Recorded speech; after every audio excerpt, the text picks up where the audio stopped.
I mean, it sounds great, and I think that's something when you're first getting into the stock market, you're always looking for that idea that sounds great where there's no downside.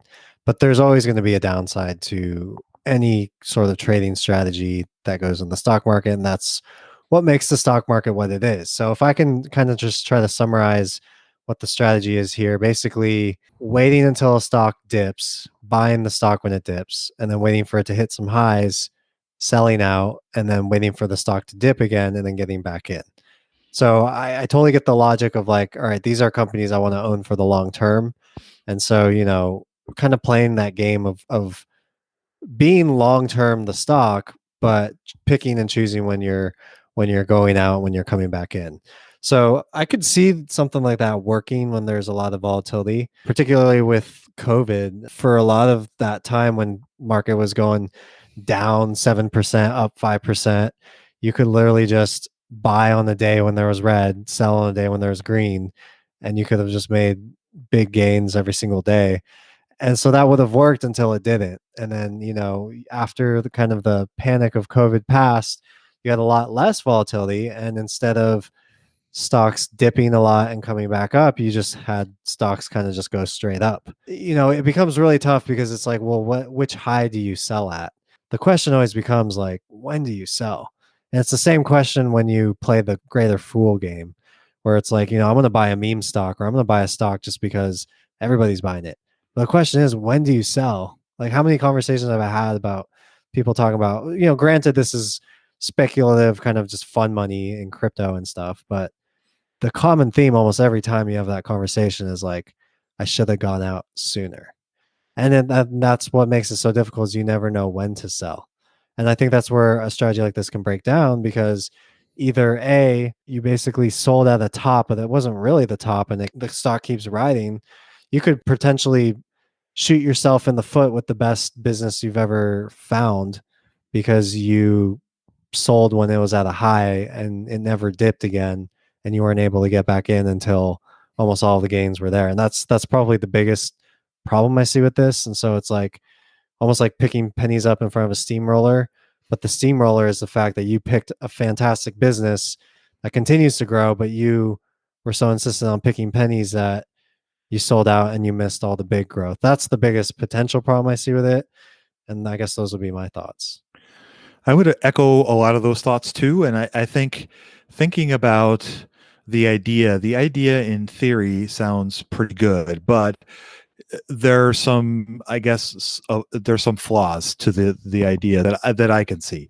So the first flaw that I could see is kind of the idea of buying at a low and selling at a high. You don't know when those are going to happen. And let's say that I'll just use a company for example. Let's say Facebook. Let's say Facebook is the company you think is going to be the greatest company ever, and you buy it at a low, and then it goes up 6, 10, 15%, whatever it may be. And you sell out because you think it's at a high and your plan is to buy at a dip. Well, what is that dip? Do you want to wait till it goes down 1%, 2%? Are you going to wait for it to drop 10%? Well, how long is that going to be? And all that time that you're not in Facebook, that is the time that you don't have the company compounding for you. Because let's say that it does go down 5%, but it takes 7 months for it to do that. Well, now you've lost 7 months of potential compounding that you could have added to that position, because if you are adding additional money into the market, you're just adding to that compounding and adding to the incremental gains you're going to gain from reinvesting that are going to continue to grow. The other flip side of that too is that he made a comment about the dividends.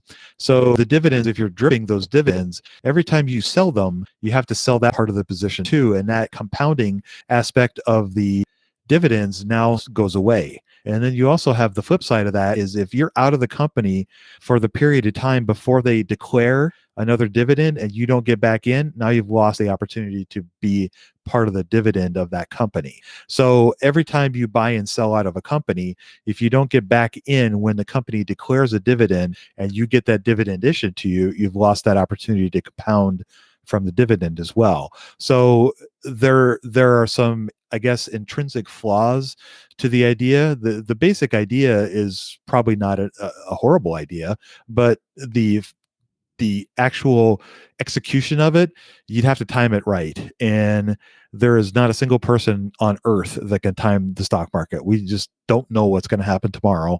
And we don't know what's going to happen the next day or the next day or the next day. Who on earth could have predicted that COVID would happen, that everything that happened with COVID would happen and is still going on?